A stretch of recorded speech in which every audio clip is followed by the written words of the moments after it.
APC presidential candidate Bola Tinubu picks former Borno Governor Kashim Shettima as running mate. Wife of Ondo State Governor Betty Anyanwu tasks federal government on functional health care. Clerics at Akure Anglican Diocese Synod charge Christians to be ambassadors of peace. And from the foreign sea, protesters in Sri Lanka vow to occupy presidential palace until leaders resign.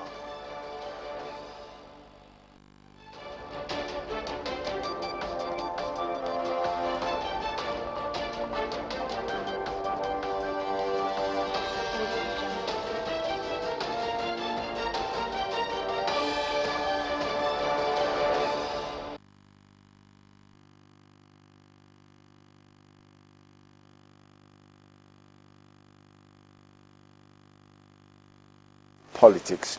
The Presidential Progressives Congress APC, Bola Tinubu, has announced Kashim Shettima as his running mate for the 2023 presidential election. He made the announcement in Daura, Katsina. Tinubu made the announcement at the end of a closed-door meeting that lasted about an hour with the president at his residence. According to him, the choice of Shettima as his running mate is because of the former Borno State governor's competence, capability, and reliability. The APC presidential candidate was accompanied to Daura by Governor Aminu Masari. Already an announcement to replace him fully with substantive one. Kashim Shettima. I've not discussed with him. I've disclosed it to you.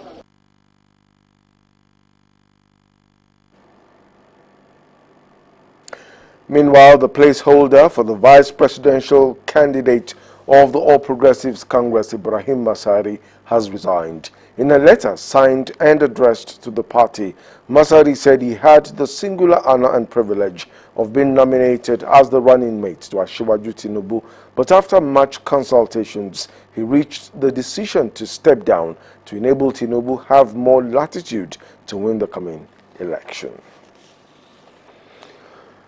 Meanwhile, a coalition of civil society organizations has called on the Independent National Electoral Commission (INEC) to curtail technical manipulation activities in order to curb vote buying in the forthcoming governorship election in Osrc State. The coalition lamented unprecedented vote buying that characterized the just concluded governorship election in Ekiti State, pointing out that the 2023 general elections could be exposed to dangers of massive rigging. In a statement, the CSOs insisted that vote buying and technical manipulations of the voting process by INEC officials was rampant, adding that it was imperative to initiate proactive anti-fraud interventions ahead of the forthcoming Osrc 2022 polls, which will be held on July 16. Away from politics, the federal government has been tasked on efficient healthcare system and services towards improving medical care for Nigerians. Wife of Ondo State Governor Betty Anyanwu, while presenting a paper titled Breast Cancer Support Services, The Journey So Far, at the 79th Scientific Conference and Annual General Meeting of the Nigerian Surgical Research Society, Ondo 2022, at the University of Medical Sciences, Ondo, lamented the lack of diagnosis medicine in Nigeria. Omori Olahungbeji will bring you the report in the course of the bulletin. The International Federation of Women Lawyers, FIDA, in Ekiti State has bemoaned the high rate of gender-based violence in the state, despite efforts to curb it, saying much still needs to be done. The chairperson, Mrs. Onyadiola Tubosun, said FIDA was making efforts including rendering free legal services to secure justice for victims of rape, domestic violence, child trafficking, and other GBV acts in the state, and encouraging victims to speak up to ensure justice is served. The FIDA boss called for a united front to fight rapists, female genital mutilators, child traffickers, wife beaters, oppressors of widows, and gender inequality perpetrators. The National Population Commission says that the 2023 population census will be conducted electronically and not manually.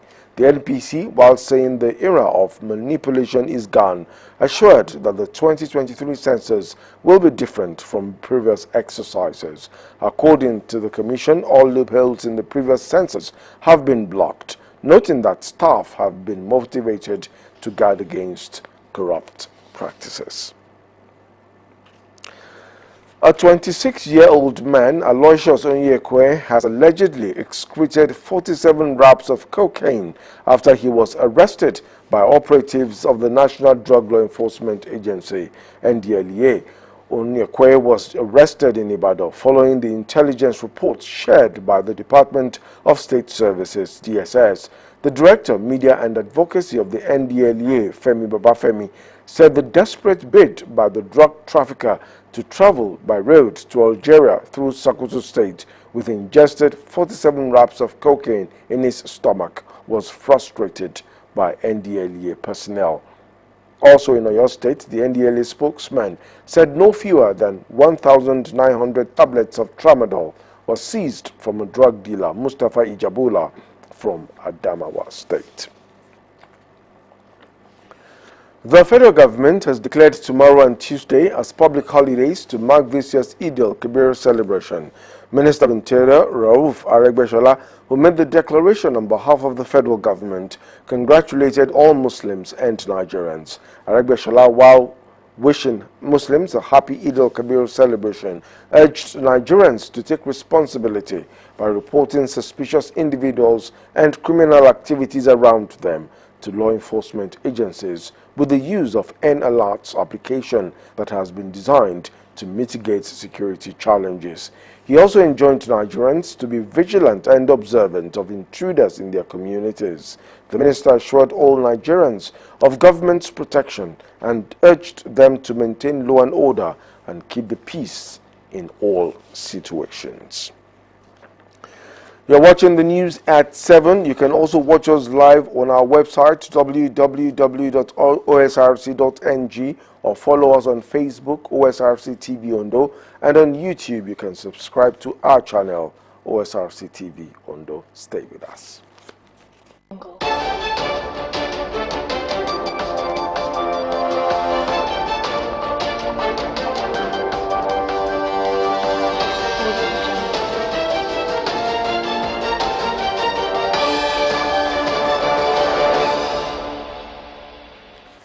Thank you for staying with us on the news at 7. The need for Christians to submit themselves to the will of God at this turbulent period has been stressed. Bishop of Anglican Communion, Oyo Diocese, the Right Reverend Williams Alade-Kugbe, in his message at the Thanksgiving service of the 14th Annual Synod of Akure Diocese of Anglican Communion, held at St. Andrew's Church, Oyemekwa, Akure, said Christians must be united and be good representatives of God on earth at this critical time. Omori Olaungbeji reports that the Synod, which centered on being worthy ambassadors of Christ, was the first after the Most Reverend Simeon Brokini was confirmed as Archbishop of the Ecclesiastical Province of Ondo.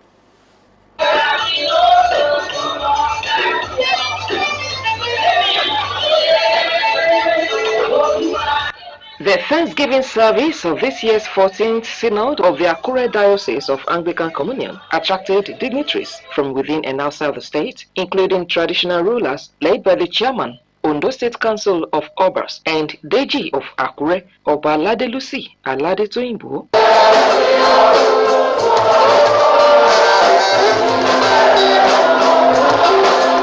Speaking of this year's theme, Be a Good Ambassador of Christ, Bishop of Oyo Diocese of the Anglican Communion, Right Reverend Williams Alade-Kugbe said, Christ ambassadors are good representations of truth and light. The cleric enjoined Christians to rise to their responsibilities as ambassadors of peace, especially as Nigeria battles violence and insecurity. Whoever will be an ambassador of Christ must be selfless, not looking for his own gain, not looking for his own interest. The interest of the one who sent him is uppermost in his or her heart, and that he holds sacrosanct wherever he or she goes. As the church took out time to congratulate Archbishop Simeon Borokini and his wife on his appointment as Archbishop of the Ecclesiastical Province of Ondo, the couple retreated the need for Christians to be steadfast in their service to God and humanity. It has happened in the early church when churches were persecuted,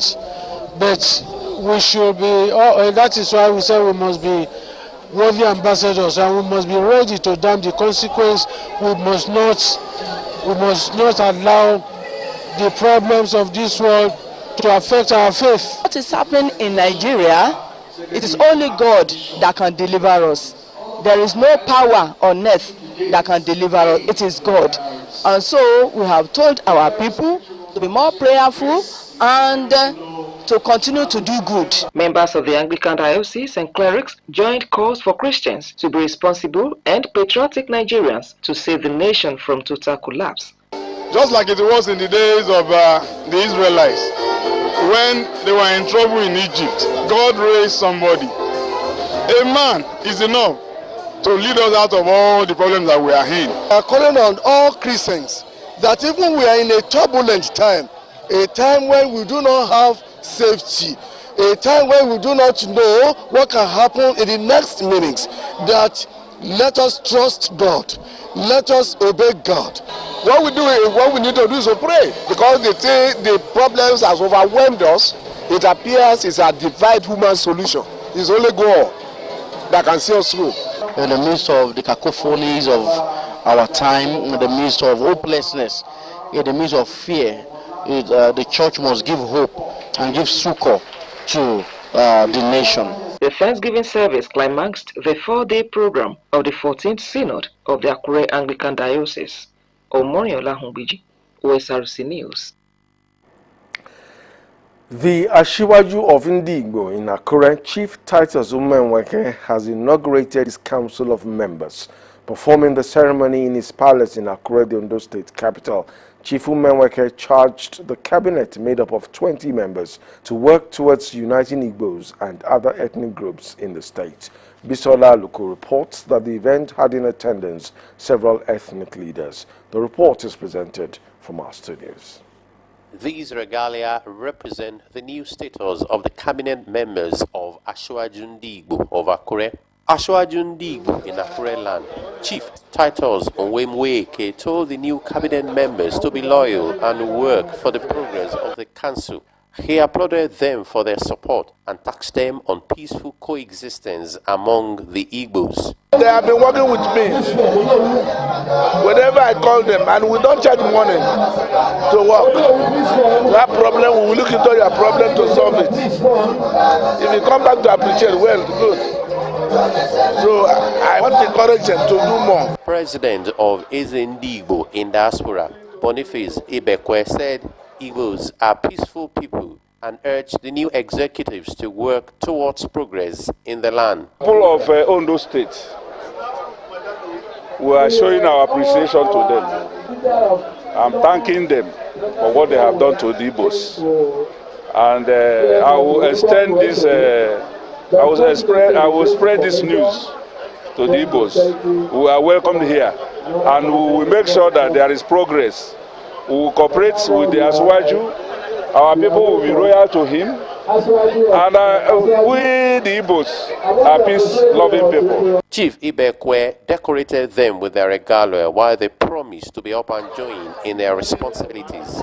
I plan to make peace for all my family, my community, and every one of them. What they've been expecting is what I've been doing for them before. I work and I serve them. I'm going to do the best to them, more than the one I've done before. Family, friends, and loved ones felicitated the council members with optimism that the reign of the Ashiwaju will be to the betterment of Igbo people and other ethnic groups. Culture is certainly one of the things that make Africa very beautiful. The Ondo State Head of Service, Mr. Adeniro Adeyemo, and his siblings have bid farewell to their mother, late Mrs. Esther Olagbemisoto Adeyemo, who died at 82 years. At the funeral service held in Ile-Oluji, Family members and those who had close relationship with the matriarch described her as a resilient goal-getter who anchored her life on God. Osrc's Zahid Aribisala reports that Governor Oluwarotimi Akeredolu led the roll call of dignitaries who graced the octogenarian's funeral. A filled-to-capacity auditorium of Holy Saviour's Gospel Mission International in Ile-Oluji for the funeral service of late Chief Mrs. Esther Olagbemisotu Adeyemo, who died at age 82 years. Late Esther Adeyemo is the mother of Ondo State Head of Service, Mr. Adeniro Adeyemo, and Permanent Secretary, Ministry of Information and Orientation, Mr. Adeyemi Adeyemo, and other accomplished siblings. Governor Oluwarotimi Akeredolu, represented by His Deputy Lucky Ayedatiwa, led the roll call of dignitaries which included top government functionaries, permanent secretaries in the state civil service, scholars from the academia, among others. In a sermon titled Essence of Remembrance, Reverend Joseph Akinshefumi emphasized the need to live a godly life, describing the late Esther Adeyemo as one who revered her creator. If she trained a child and that child is not good, I don't know who will train the child again. A classical example of Christianity. In her lifetime, God has raised many pastors through her. A prayer seeking God's guidance over the family was followed by a special thanksgiving in honor of the life of late Mama Adeyemo.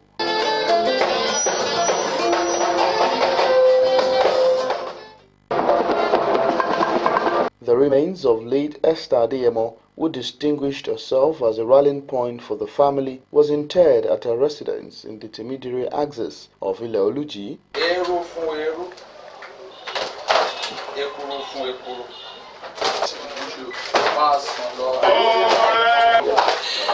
My mother is truthful to a fault. Just as the person left here, she used to be fully in charge of their money. My mother will keep the money as she was given. She will not touch it. Whenever they are asking, they will be surprised. If it is one naira denomination, you will meet the 1 naira denomination. If it is 1,000 denomination, you will meet the 1,000 denomination. And she's the one that always wants peace. She sacrificed for people. You know, she always giving. And apart from that, I could also say that she was a disciplinarian. She did things in the way of Christ. So we are the most happiest children today. The Holy Saviour High School field was venue for the entertainment of guests. Ondo State Deputy Governor Lucky Ayedatiwa said the character exemplified by the matriarch is worthy of emulation. For her to, on her own, went to adult education center to learn is very, very commendable, because she believed that education is very important, irrespective of your background, irrespective of the circumstances around you. You can still do something to improve yourself. Late Esther Adeyemo slept in the Lord on April the 30th, 2022. Zahid Aribisala, Osrc News. May the Lord grant Mama Adeyemo's soul eternal rest. Let's move to the foreign scene. Protesters in Sri Lanka say they will keep occupying the president's home until both he and the prime minister actually resign. Gotabaya Rajapaksa and his prime minister Ranil Wickremesinghe have said they will step down later this week. Angry crowds stormed the official residence of the president, as well as other government buildings and the home of the prime minister, to protest against the country's economic crisis. Omoremi Ogumola reports. Relative calm has returned to Sri Lanka. Protesters remained at the president's official residence, making use of facilities normally reserved for the country's elites. Sri Lanka's 22 million people have for months been suffering the worst economic crisis the country has seen since independence from the British in 1948. The summer heat compounding electricity blackouts, fuel, food and medicine shortages, and years of paralyzing political corruption. The greatest thing the people and the youth of this country has ever done is to chase this man away. He was expelled, chased away. He did not resign. He doesn't have the sovereignty of the people. Now, what we need to do is very simple. The people who love this country must unite to rebuild it. As protests swelled, President Gotabaya Rajapaksa fled his overrun residence and left the mainland to the safety of an offshore naval ship. He is no longer the president of Sri Lanka. He has been expelled by the citizens of Sri Lanka. Therefore, this is a victorious moment. Official resignations from leaders for a nation in rebellion now lead to modern formalities. This is going to be an extremely critical time to ensure there's political stability as well as economic stability at a time where there's also a law and order situation erupting. So if violence is not contained, there is concern that this is going to deepen the crisis. So very, very important times ahead for Sri Lanka. Overseas remittances and tourism are the country's main sources of revenue. After ISIL bomb attacks in churches and hotels in 2019 and then the COVID-19 pandemic both dried up. The United Nations has warned that with millions already in need of basic help, a humanitarian crisis is looming. The latest political turmoil has been a long time coming. Omoremi Ogumola, Osrc News. Let's move to sports. Novak Djokovic has won his fourth consecutive Wimbledon singles title after beating Nick Kyrgios in 4 sets. The Serbian won 4-6, 6-3, 6-4, 7-6 for his 21st major trophy overall. Djokovic is now just one title short of Roger Federer's wins at the All England Open, while Kyrgios remains without a Grand Slam singles title. With Rafael Nadal down due to stomach injury, Djokovic is poised for the US Open title in September to equal the Spaniard's 22 record Grand Slam wins. Sunshine Stars have lost their first match at the Ondo State Sports Complex in Akure this season. That's the news that's just coming in after going down by a lone goal to Remo Stars in the penultimate tie of the Nigeria Professional Football League (NPFL).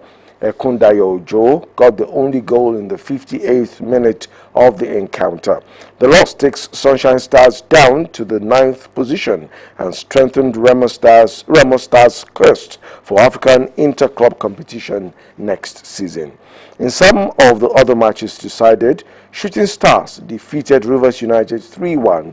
Relegation threatened Dakada FC beat Enyimba 2-0 in Aba, while Gombe United pipped Enugu Rangers 1-0. And now to end the news at 7, another look at the major stories. The presidential candidate of the All Progressives Congress, Ahmed Bola Tinubu, has picked former Borno State Governor Kashim Shettima as his running mate for the 2023 general elections. Wife of Ondo State Governor Betty Anyanwu has tasked the federal government on efficient healthcare system and services for better medical care for Nigerians.